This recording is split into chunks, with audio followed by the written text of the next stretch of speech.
What's up, everybody, and welcome to another episode of Team Chat Podcast, a video game show. I'm one of your hosts, Jerrett Wilson, joined to my right by Rachel Mogan. Buongiorno. Buongiorno to you as well. How are you this fine evening? It was briefly warm in the afternoon when I left work today, and then I left my house, and it was still not terrible. And then I got to Jerrett's house about 15 minutes later, and it was so cold. It's I don't know what today's happened. weather is weird. Like It got so cold. it was supposed to be. I saw like 80 degrees. It's 50. Nope, it's cold. Like, it's just cold. It's real cold. It's cold. It's rainy.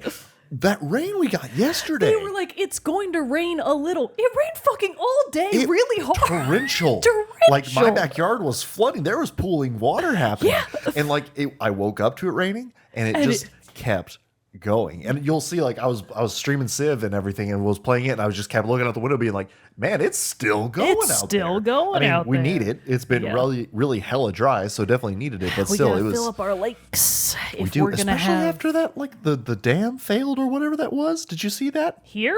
Yeah. When? Something about like the Longhorn Dam, I think, like something about it broke, so like a lot of water went out, and like the lake was like really hella low, like Wait, Town Town Lake was. Lake? Yeah, I did not know that. yeah, like that they had like the boat docks, like you could see them. Did that just happen? like last week, maybe like mid Oh, I last was about week? to say, because like 2 weeks ago, I went for a walk around Town Lake and I didn't see, like, it looked it must fine. have happened. You must have Oh kicked my something God. that broke it.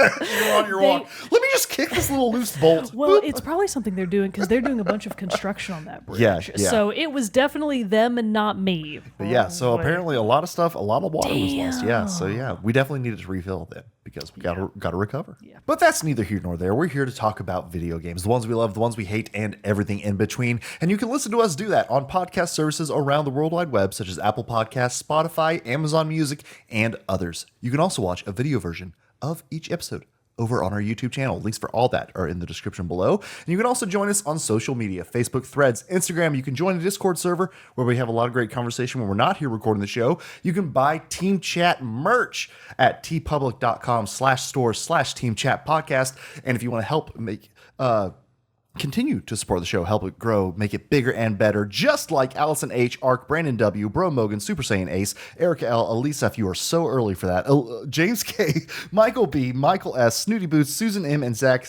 S have done. They headed over to patreon.com/Team Chat Podcast, where it's for as little as $1 a month. They've supported the show, and in return, we give them cool perks like getting the episode early before its general weekly release and access to a private channel on our Discord server, the Rogues Gallery. And patrons at our $5 tier also get access to our subsidiary show, Team Chit Chat, where we talk about things not related to games, where I talk about Skeleton Crew in our last episode, Star Wars Skeleton Crew, a great, fantastic Star Wars show that you should go watch. But all that to say that if you support the show, either through Patreon or for free by writing reviews, subscribing wherever you're listening to, or watching the show, however you help us in any way, we are grateful, appreciate, and love each and every single one of our viewers, listeners, and patrons alike. Heart emojis. XOXO I didn't let me smooches. let it throw me off this time. You started like 5 minutes early. That's how I get my That's the only arm workout I do. Oh, so just the hold, just the heart hold. emoji hold. It's like a plank for your arms. Yeah. I've heard of that. It's a great exercise. With no resistance at all other than gravity, Just which gravity. is Hey, gravity's as there for a much reason. as my muscles can take. All right, well, before we get into the main topic of the day, let's get a little bit of news and what's coming out soon in our Moment with Mogan. Yes, just in case you missed it, probably Game of the Year, ? Just came out a couple of days ago. Civilization VII is out now for PC, Switch, PS4, PS5, Xbox One, and Xbox Series X. Gee, wonder what we're talking about today. Well, probably not that. Stay tuned. So that is out now. So is Sancticide for PC. Legacy, Steel and Sorcery is also out for PC. Alien Rogue Incursion is out for the MetaQuest.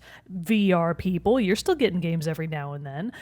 Echoes of the Plum Grove is out for the Switch on February 13th. Rugby 25 is out for PC, PlayStation, and Xbox. I'm assuming all current gen consoles, they do not specify, is out on the 13th as well. So is Tiny Terry's Turbo Trip.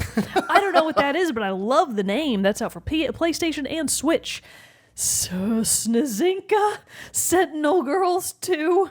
God, I hope I said that right. That's out for PS5, Switch, Xbox Series X and S on the 13th. So is Slime Heroes for PC, Switch, and Xbox. The Escape Room Chronicles Episode 3, The Southern Resort, is out for PC on the... right, what a name. How many games have you listed? I feel like you just listed 5 in the last 2 titles. It actually is...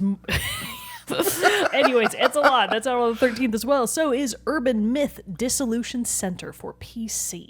Getting us into Valentine's Day, huzzah, February 14th. Yes. We've got Blood Hunting. Blood Hunting for Xbox, Dead Dragons for PC, Switch, PlayStation, and Xbox. After Love EP. Okay, I was going to say, Here where we are go. dating We sims? finally Come got. on now. Now it is After Love, so who knows exactly what that means? that's a Could be good, breakup could be sim. bad. But that's up for PC, Switch, PlayStation, and Xbox platforms. Helios Hotel: The Night Shift. It's about a hotel. Could be the sexy kind. We don't know for sure. But that's out for PC. The Legend of Heroes Trails Through Daybreak 2 is out on the 14th as well for PC, PlayStation, and Switch. Oh, here we go. One that I personally don't super care about, but my mother will. Oh. Tomb Raider 4 through 6 Remastered is out for PC, PlayStation, Xbox, and the Switch on the 14th as well. I'm going to say, did not know there were that many of the OG Lara Croft games. Oh, there were a lot. I did not know there were indeed. 4 through 6 to go through. Yeah, there were a ton of them. Getting us into later half of this week and early next week, Immortal Hunters for PC is coming on the 17th, alongside Mini City Mayhem. Ale Abbey and Microtopia are also coming out to PC on the 18th. Lost Records Bloom and Rage Tape 1 for PC, PS5, Xbox Series X and S is coming out on February 18th. So is Avowed. Oh! And I'm like kind of worried. What's got you worried about Avowed? Did you, so in the Discord, one of our members posted an article from the Avowed, I think, director, like going on record and kind of saying like, hey, be ready for some day one jank. So like they're already priming people. It's kind of an odd stance to take. To be prepared for like some day one messiness, Interesting. which not a good. And Avowed is like ex-Obsidian devs, It right? Or it is Obsidian? It is, yeah. It's the Okay. Obsidian devs. It's coming out for Xbox Series X and S and PC on February 18th. I was actually pretty interested in this game. Obviously, I don't have an Xbox and I'm not super into PC games, but if it eventually comes to PlayStation and they, fingers crossed, fix the day one jank, I Well, would still be willing to give it a try. I would think if by the time it hits PlayStation, if it hasn't fixed the jank yet. Yeah, we'll see about that, but I hope it has a good launch. I like Obsidian. They've got another game coming out later this year as well, Outer Wilds 2. Oh, that's actually. right. So, good. Best of luck to them. I hope that this doesn't go down like a lead balloon. And then getting us into the 19th, we've got Godzilla Voxel Wars for the Switch. Marin's Day. What a hard left turn for the Switch as well on the 19th. And then rounding us out for the 20th, we've got Ashen Arrows for the MetaQuest, Pico, and Stream VR on the 20th. Tribe 9 for PC, iOS, and Android. Hey, we there got you go, one. mobile. Cabernet for PlayStation, Xbox, Switch, and PC on the 20th. Star of Providence for the Switch on the 20th. Stories from Soul, The Gun Dog. Wow, I don't know what that is, but I'm interested. That's for PC, Switch, and PlayStation. X Out Resurfaced for PC, Switch, PS5, and Xbox. And Jesus, that's all that I can do for I was now. about to There's say, oh so my many. God. There's actually more than that, but I'm calling it there. February is a busy month, and we haven't even gotten to the Monster Hunter Right? at the end. At the end of the month, February 28th, Oh, coming boy, out good soon. Lord. Oh, my goodness. Well, get ready for all of that goodness coming your way, because also today, we're not going to go into a full recap, but also today, what is today, the 12th, Sony had a state of play for some upcoming titles for, within the next year or so. It's about 40 minutes long, had quite a few titles actually, but we did finally get some pretty solid release dates on and some exciting reveals. Some big ones there. Metal Gear Solid Delta Snake Eater release date is officially confirmed for August 28th of 2025. Woo-hoo. Borderlands 4 also has a release date of September 23rd, 2025. And the big exciting reveal at the very end of the state of play was Housemarque's new game. Now remember, Housemarque came out with Returnal, which was the roguelite game, came out with, great reviews and everything like that. They're back with another roguelite called Saros, starring none other than Rahul Kohli. So I was not like when Jerrett said, "Oh yeah, Housemarque has," because I was at work all day and I didn't get to see the state of play. And Jerrett was like, "Oh yeah, well Housemarque's got a new game coming out, and I know they do Returnal, but I didn't play Returnal, so I was like, who cares?" And then he was like, "Rahul Kohli's starring in it." And I was like, And it's "Whoa, like, well, back up, hang on." Opinions have changed. One of the handsomest men on planet Earth is Jesus, starring in he this. is. God, he's so handsome. He is handsome. Ladies and really everyone, all gentlemen, feast your eyes upon Rahul Kohli. Such a handsome man. He and Alana Pierce, the power couple, of gaming. God. Anyways, goodness. so good for them. Yeah. And good for Saros and good for Housemarque to get the handsomest man on planet Earth to be in their game. But that one's not, big deal there. That one's not coming out till 2026 though, Yes. so we've got a little bit of time to learn more about that. But I don't know, roguelites, I go back and forth on liking them. I still Honestly, have yet to beat Hades. I feel but 70 you put plus a lot of attempts later. happy hours into it. That is true. Yeah. I feel like I probably still won't play Saros, but you can bet your ass I'm going to find somebody that's streaming it. Because I want Just to to stare at observe with my Hokole's eyeballs. Just appreciate it from afar. Very nice. Well, that's all the news and everything that's coming out soon because there is a lot to talk about today. And I told Mogan before we started recording this, I was like, I hope this makes sense because I'm going to be sharing my first impressions of Sid Meier's Civilization VII, which, if you've been a fan of the show for any amount of time, you know that Civilization holds a very near and dear spot in my heart. Yeah, I have a shadow box up here next to my desk with three of my influential games of my youth, and it's Star Wars Dark Forces, Civilization 3, and Call of Duty 4 Modern Warfare. And let it be known that the Civilization disc says the words Macsoft on it. Because I played it on Mac. All those What games I a played on relic. Mac. So did the Call of Duty one. Oh, that's it's also for Mac. incredible. but- a rare point for Mac guys. Right? My computing life started on Mac, so I've been one since The basically shadow day box one. is askew. I'm going to need you to bring your leveler in here and level it back out. We'll get to that one day. But still, Civilization has been long a tentpole of my gaming life, and probably, I talk a lot about a Star Wars game here and there, but of like a pure gaming franchise, Civilization probably has to be my favorite and the longest one I've played. I started with Civilization 2. Civilization 3 put God knows how many hours into that one. Skipped 4, I will say, but then picked up 5 and then played also through 6. And 6 probably has to be the video game that I've put the most amount of hours I was about to ask, do you know how many total hours I you've don't put know into Civ total. 6? I probably should. Actually, well, I could see on Steam.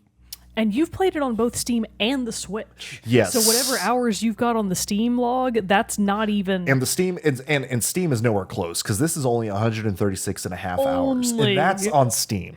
On my Switch, I want to say I was putting in 200 to 300 hours a year. Oh my God.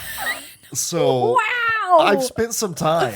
That's some time, Jerrett. Wow. I have put some time into the Civ series. So Civilization 7 coming out, and it just came out on February 11th.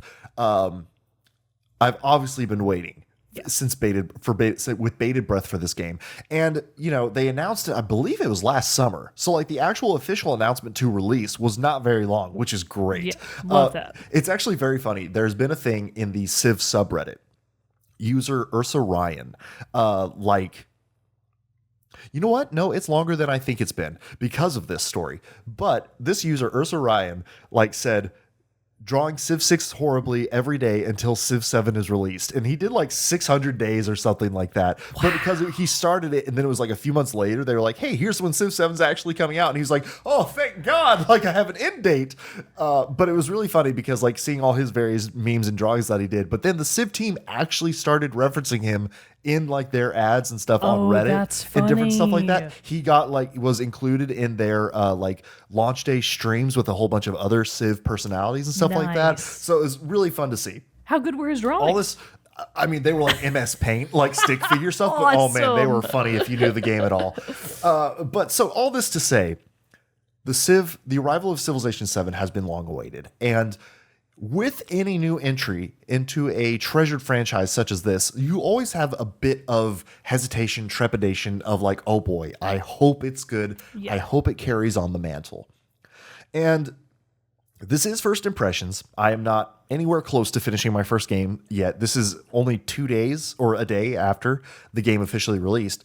And although it was available in early access for 4 or 5 days before that, I think if you bought the deluxe or founders editions. Gotcha. And so anyway, I'm over 10 hours in, which still I would say is a a good sign in and of itself that like a brand new release day game and I've already put 10 hours in and it's only, less than a day later. It's also generally the mark that Jerrett and I aim for first Sure. impressions is like at least 10-ish hours And I know to that figure out how there's- we feel about something. Right. And I know that there's many, many more hours for me to still have in a Civ game, and I'm nowhere close to even finishing my first one. I'm still actually in the first age. If you joined my streams and stuff yesterday and watched as long as I started as the Oxuma Empire and started off there. And so, but all that to say, I'm only 10 hours in, but hot damn, is it wonderful. Is it good? It's really good. Like it introduces a lot of things and changes up a lot of the old systems that we've known in Civ a lot. And it actually is quite a big detractor from the previous Civ games in a couple of ways. One, it's changing up where you no longer control the same civilization from the beginning of time to the end of time. Oh yeah, I think we talked about that when we like learned more about it in pre-release. Had like that first look at it and everything like that, which is actually a mechanic that is borrowed from the game Humankind, which I've also like played some of. Right. So basically what it is, you will choose a leader. You still will choose a leader, but then at the end of each age, you will change to a different civilization that you unlock through either historical lines of this is what this group of people eventually morphed into this civilization and this one changed into this I like people's. that. So you have those historical lines to follow, but it can also be by various achievements that you complete during the game. You will be able to unlock other possible civs for others. For other ages. So, barring the evolution of your own starting civilization, like a lot of, early civilizations slowly morphed into modern ones. Right. Is it possible for you to still stick with the same starting civilization as it grows? I believe so. Okay, gotcha. I believe that is. Yeah, I'm not 100% You don't on have to that. answer now. I would just be curious to know, like, Yeah. is it possible to stick with one for the entire game? Yeah, I'm not 100% sure because I know that is the case in Humankind. You can stick with the same one, and I'm pretty sure that is the case with this one too. But like I said, I'm like almost to the first age change, but haven't quite got there yet. So that is one of the big changes to Civ because before it's always been you picked Egypt and you were Egypt from the beginning of time to the end of time. So that's a big change. It also is a big change too that, Civ 6 relied heavily on districts and different stuff like that. This one does also, but in a much different way. It's not so much like this is the cultural district, this is the science district, all science is conducted in this district, stuff like that. like a normal city where you just Exactly. put all of the artists in one spot and all of the scientists in their spot, Exactly. and never the two may meet. No, they're just in their districts. They stare at each other, throw tomatoes back and forth, all those things. But still, so now it's back to more of individual buildings that you still choose the placement of within your cities and stuff like that. But you can then, those individual buildings will then have various effects for that age. But then when a new age starts, it kind of resets and wipes, and there will be ageless buildings that do carry over, but then others that you'll have to build new types and kind of Interesting. replan your cities out. So that's a new thing also, like kind of like the ages being kind of a quasi board wipe. Fascinating. Would you say that that's a little bit more of a city builder element than the previous games have had? Because that sounds like more city building sim I mean, to it me. is a little bit more of a city building sim in that way, but it's not like you like plan out I want this building to go with this tile, and then you can also combine certain buildings into the same tile to have various different benefits and things. So there is a like little the bit KFC more. Taco Bell. Yes. I mean, really, because Perfect like one time analogy. it was like a woodcutter next to the granary or something like that. Or like I'll put like an altar with a monument, different things like that like have these benefits. And, combining and pairing these different buildings and things like that will have various results and, and boons to your civilization. We love a good boon. We in do this love a good house. boon. But let's see. What are the other like big thing that's like way different? Because I feel like it was that. Oh, and then there are different. It's all built around this age system, basically. Whereas, in Civilization VI, there would be the various different victory conditions, score, science, culture, religion, Political?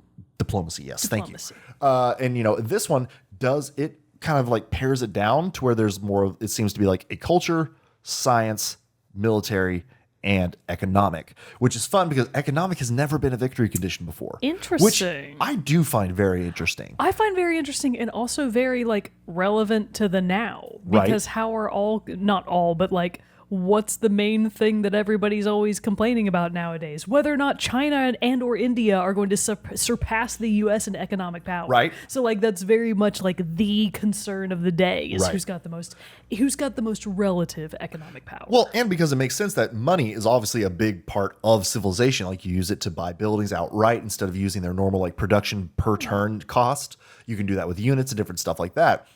It also becomes different in this game because before in previous civilizations, when you built new cities, you would be like, let's kick out as many cities as possible as soon as you can. Like, let's just expand quickly. Oh, gotcha. I thought you meant like raise as many existing cities as no. possible. I mean, if the you word wanted to go kick out really threw me there. Oh, sorry. I mean, like if you wanted to raise cities, sure, and like go full bore military, you can do that too, and that's how you can expand. But if you want to just build cities, the whole point. Build a lot because the more you have, the better that's going to be, cohesively and all that stuff. You're going to be able to have more resources, yields, yada, yada, yada. This one is different too because now it takes it where you have your first city and you found your first city.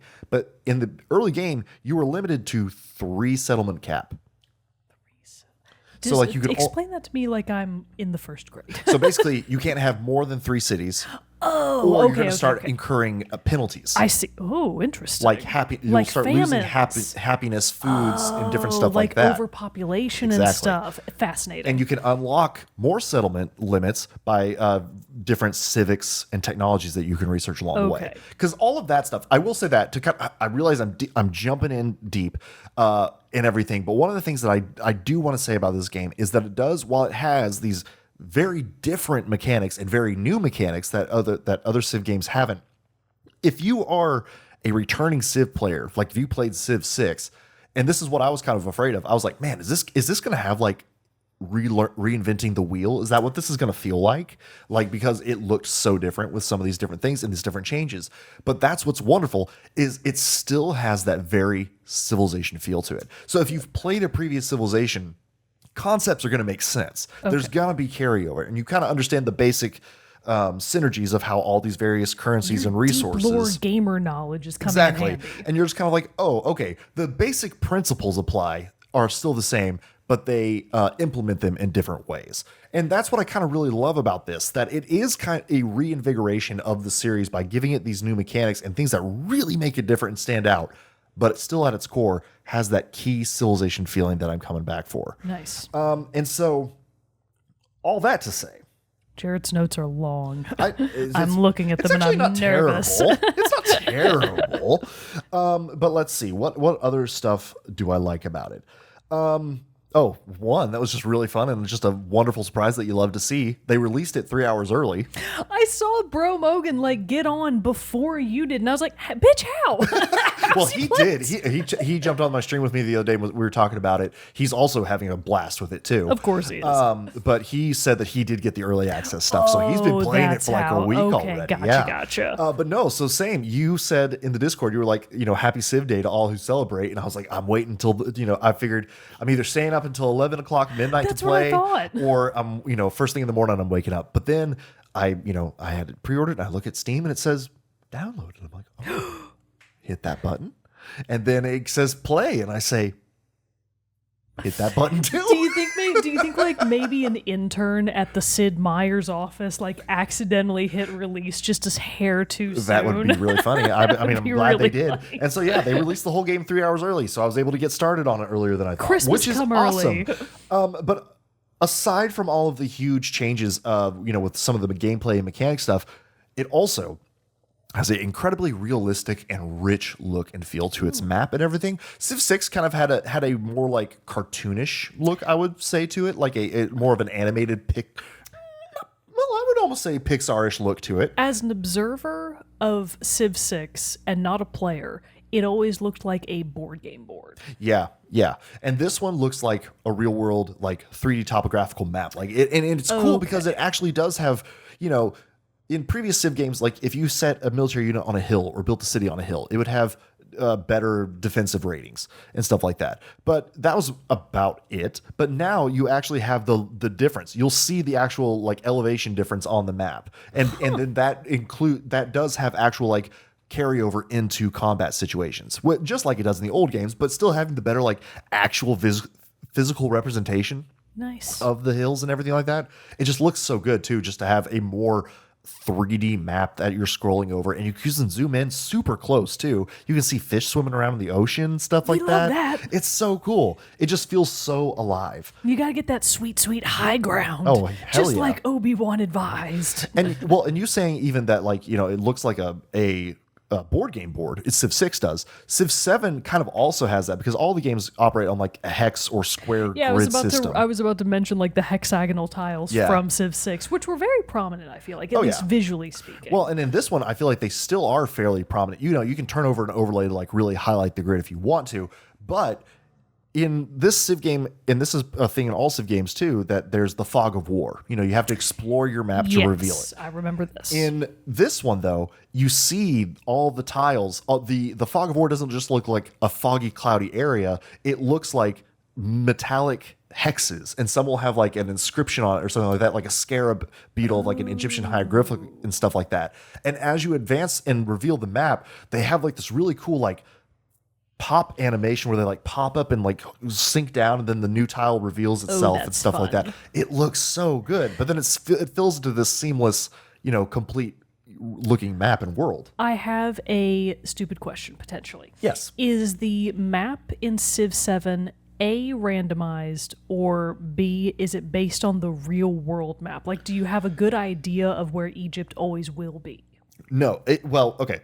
Yes and no to both those. Okay. Yes, if you just go and start a standard game of Civ, the map is always randomized. It's always seeded, you know, and generates a new map with different terrain, resource allocation, and different stuff like that. So you could have Finland right next to South Africa. Exactly. We love that. And, you know, it's not going to look like that geographically on the map like what those countries do, but it's just like they could start next to each other. Got it. But this was the case in previous Civ games. I'm sure at some point it will come into Civ 7. You can play on like true start Earth maps. Oh, I like that. And stuff like that too. That's just fun. to get a little bit of that same feel. I would like to start as Serbia. Ooh, Serbia. Yeah, are the Serbs in there? I don't think so. Well, not yet. Racist There's time. starters. Let's see what else. This was a fun thing as a long-term Civ fan to see that happiness is back as a currency. In Civ 2, it was fun. Like you would have your citizens in your town, and over time, if they became happy, or maybe it was Civ 3, they would transition to not just like a person icon, but like an Elvis icon, and that's how they were happy. That's and stuff hilarious. like that. Why Elvis? But in Sid, I think it was just what Sid Meier wanted to pick. It was just like he used it as a placeholder. I actually was reading about this because I just finished reading his autobiography, and he was talking about that, how it was just a placeholder, and then it just kind of stuck in the game that they used it, and so they used it. That's really now it's funny. just, you know, a smiley face. But boo, still, bring Elvis back. But still, it's fun to have that back as a mechanic that you or a currency that you have to use to your advantage, and you have to, like, some buildings will require happiness to run off of, so you have to, you know, balance having that, not only your gold outputs, science outputs, culture outputs, and stuff like that. Which buildings require happiness? Inquiring minds want to know. Like a bathhouse. Give you a lot of food, but you also have to take a little bit of citizen happiness to use it, because it's like a luxury kind of thing. That makes sense. And so, but then also, definitely not church. I can build churches, but not yet. But also, another part of this that is an old thing from Civ 2, Civ 3 days is that after you accrue a certain amount of happiness, you will have a celebration. Which, you know, like which is really funny because, like, in early games, sometimes, like, if you're playing a militaristic society, like I am, it'll say, and I choose a despotic government type, it says, "We love the Tyrant Day," which is very funny. And that's so Cult of the Lamb. And then it changes. It really is. And then, you know, obviously it changes, like, "We love the King Day" to become a monarchy or something like that. But those celebrations and the various benefits that they give you have not been around since, like, Civ 6. Civ 6 would have the more thing, like, you could have these eureka moments when researching various technologies and or civics that were like, kill 3 barbarians and you get a bonus in your research speed for bronze working, you know, something like that. But in this one, you get these celebrations that will give you like plus 20% production towards world wonders for this, for 10 turns, or plus 20% science for X amount of turns. Different things like this that have those benefits and those boons. But still, it was really fun. The first time a screen said, "We love the tyrant," popped up, I was like, oh, how cool. Back in Civ, My people love me. in Civ 2 or 3, I think it was 2 actually, whenever you would get a celebration, it would play Ode to Joy. And stuff as the game soundtrack. And so it was really, really fun. That's really funny. Wait, what song plays now when they celebrate We Love the Tyrant Day? None. It's just the normal soundtrack and everything. But that's what's also cool about Civ. And one of the things that I've always loved about Civ as a history nerd and stuff like that is that the willingness to get into the details in these various civilizations. And so in Civilization VII, whenever you meet another leader, Napoleon, Charlemagne, Catherine the Great, Elizabeth I, whatever. I mean, these are actually might not even be the real leaders that they have. But whenever you meet a civilization and you converse with their leader in a diplomacy screen, they will speak to you in the language. I remember. Of that person, yes, I remember seeing this. So it's fully, like translated and everything there. But then also musical cues will also follow the culture that you're currently playing as and stuff like that. So just little touches like that are always great. Okay, I've kind of talked about a lot of the stuff that I do like and everything like that about it. Some various things. I do think though that I just want to focus on some more of the overall just like new mechanic things of it. Like I said, because like I said too, I'm only like 10-ish hours in, so I don't have an overarching ton, and there's still a whole lot more to go. So in this game, so this will definitely change over time. But like I said, the economic victory is new, and I love that's a thing. That's what I'm shooting for actually in the game that I started on my stream. Yeah, because I was like, and I went with an economic military. Again, the Aksuma Empire is what I started out with, and they're a militaristic economic base. And so, then I can be a little like war hungry if I want, because then that also kind of like aligns with the synergies of the civilization. But then I can also really focus on doing this, which is fun because. And actually, this will tie into one of the new mechanics that I'm really into, because it ties so heavily into the economic victory path, is the new resource management system, which I am a huge fan of. In previous games, you would reveal new resources due to technology and or civics that you researched. Civ 7, when it starts, they're just out there on the map, and you see them. You'll see iron, you'll see silver, you'll see gold, all these different things, wool, horses, all these different resources that you can have at your disposal. And as you build buildings on them in your empire and you grow your city and you can choose those tiles, which tiles to grow to and pick them out, you will add those resources to your resource pool. Well, then you have to go to a new screen. That's resource allocation. Before, any resources that were in a city's zone of control went to that city, unless you specifically traded them to another empire or something like that. In Civ 7, you open up this resource allocation screen. There's a list of all your settlements. And in Civ 7, another big change is that there's not just cities, there's cities. And then every time you build a new settlement, it's a town. And so you will have resources that can only go to towns. There are some that can only go to cities. And then there are some that are empire-wide. And there are benefits too. Like, what's an example of a town-only versus city-only resource? Town-only is like a bonus resource, wool. So it's like +2 production and +2 happiness in that city. What's the justification for why a city can't use wool? You can still give it to that. You can give a bonus, any kind of resource you can give to a city. You can only give bonus resources to a town. I guess that's a better way of saying it. I misunderstood. So then you can have something like jade is a city only resource and stuff like that, because it's more of a luxury item. Because the townies can't afford it. Okay, that one makes sense. The poor plebs can't have it. But that's also, again, another new thing. Like I said, the now having the towns and the versus the cities, because in Civ before, you would have the cities. You can buy stuff with gold to get it faster, or you can do its production, per turn, and have it like a 10-turn time period that has to go by before you get the item. In Civ 7, cities can still do that. Towns can only buy items with gold.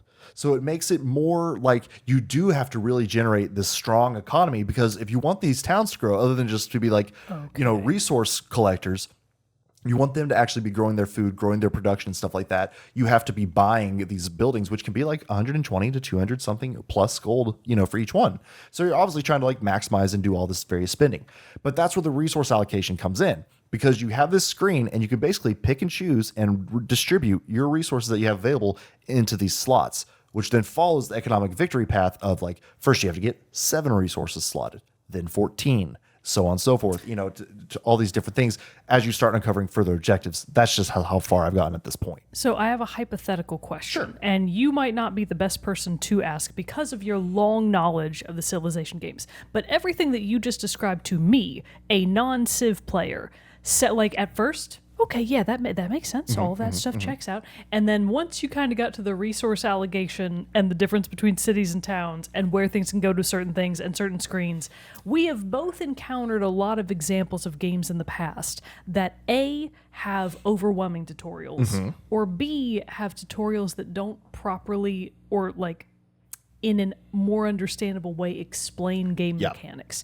If you like try to put yourselves in the shoes of someone that has never played a Civ game before, do you feel like it's an overwhelming experience to start with, or do you feel like the game is laid out in such a way that you can grasp those mechanics easily, or like with a little bit of a learning curve? What's your vibe check on that?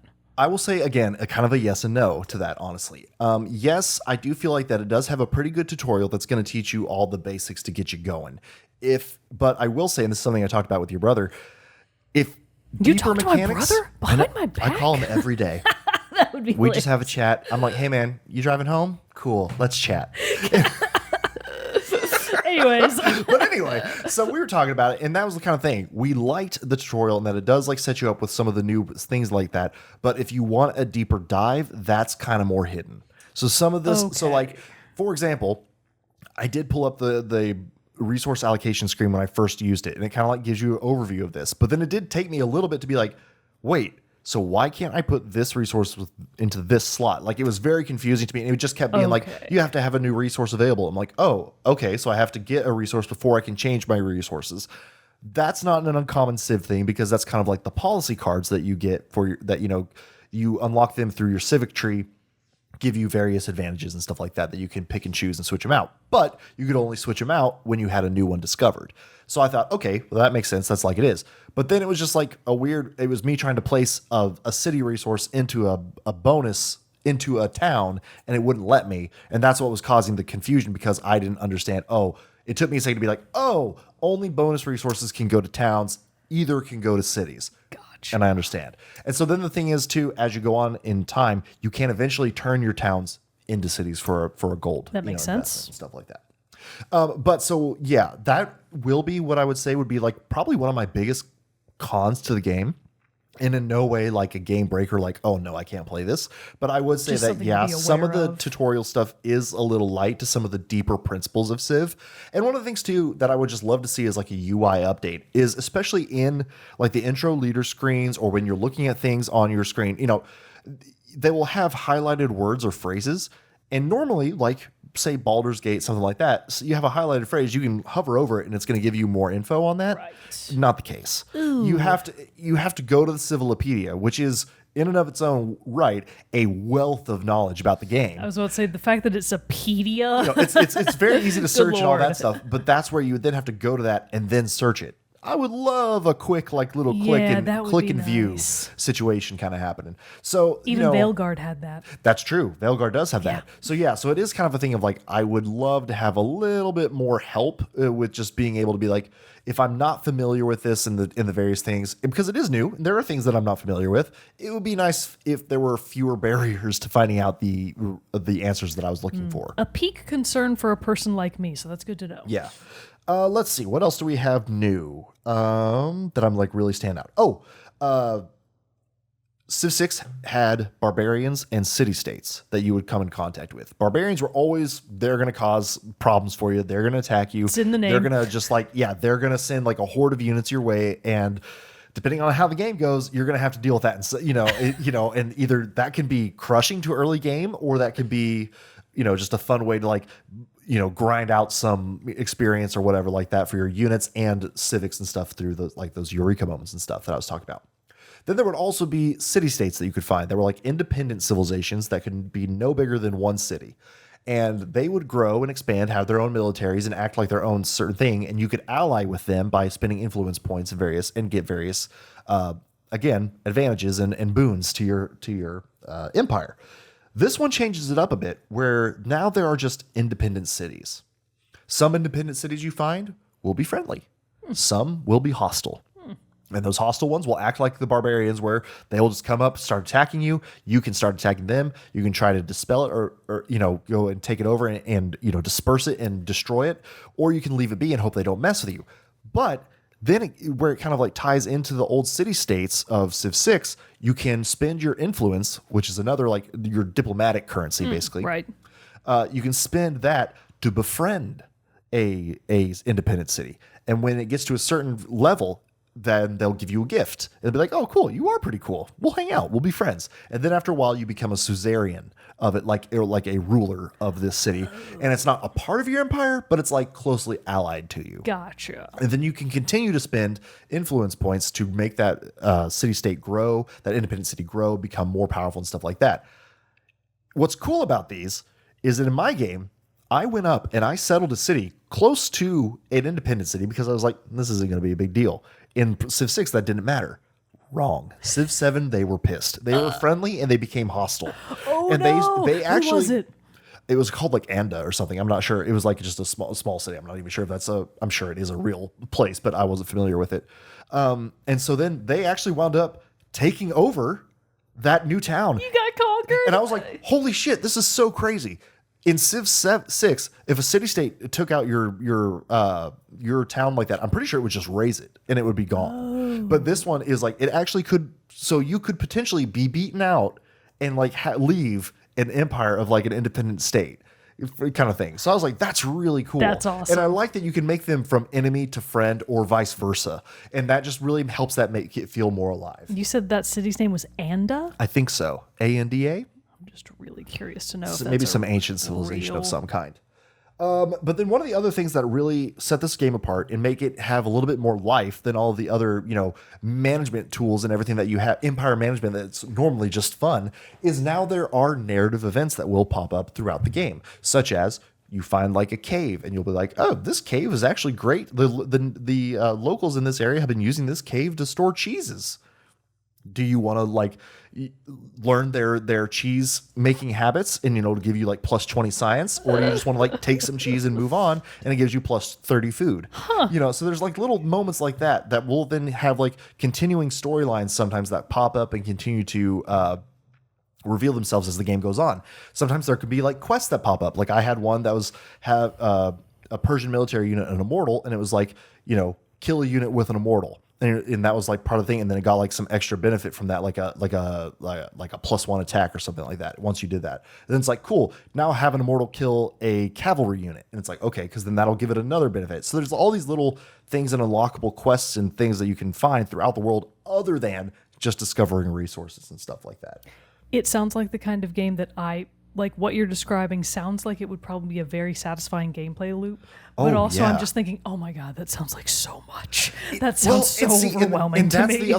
That's the other thing about it too. And because I had somebody else come up into my stream and was like, also played Civ 6 and everything. And they were like, this feels a little overwhelming. And that's where I was like, I know it does, but like once you kind of get into I'm sure you get the hang of it. It really does do a really good job of kind of giving you, I know I said like the tutorial and like the information finding could be a little bit easier, but it does really give you the training wheels you're going to need to get started. Okay, good. And the thing is about Civ, and this is one of the things of why I love this game series so much, is because once you do tap into that gameplay loop and you do start hitting the one more turn and just can't stop playing, it really is like, it for me has the same effect that I'm sure like Stardew Valley and stuff like that has for so many other people. Just that complete Zen gaming.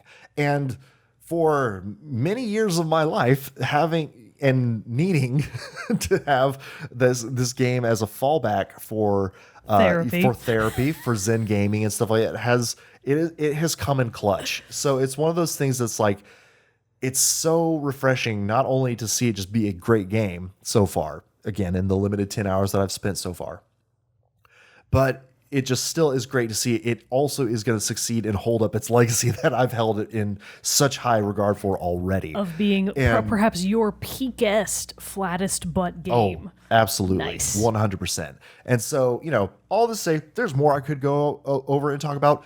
I'll spare you all the details. I realize I'm like this stuff that I am being like, this is so cool. People probably listen to I'm this being sure like, the average what? Civ player, it's fascinating.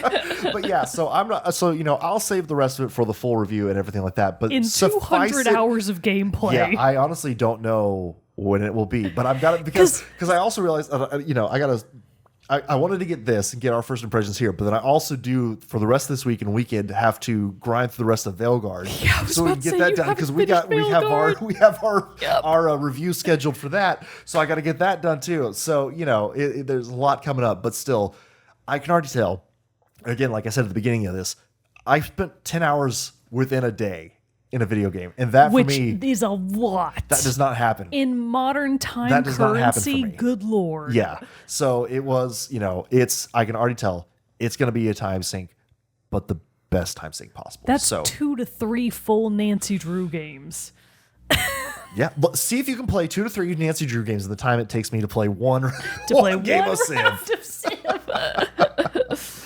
But Oh, anyway, boy. so hopefully that all made sense. Hopefully I didn't lose everyone and get too in the weeds with all You the lost details. me in the fog of war. Oh no! I'm out here in the mists. Well, here's a book, Sun Tzu's The Art of War, to help you. Thanks. There you go. Gee, You can get that in Civ. what a fun time. All right, everybody. Well, thank you so much for hanging out and listening to my first impressions of Civilization VII. If you have been playing Civ 7 and have your thoughts, well, we would love to hear from you. So send us an email at teamchatpodcast@gmail.com. Follow us on the social medias, join our Discord server, and talk about it with us there because, like I said, we would love to hear from you. But until next time, everybody, this concludes this episode of Team Chat Podcast. I am one of your hosts, Jerrett Wilson, joined to my right by Rachel Mogan. Adios. We'll see you on the next episode.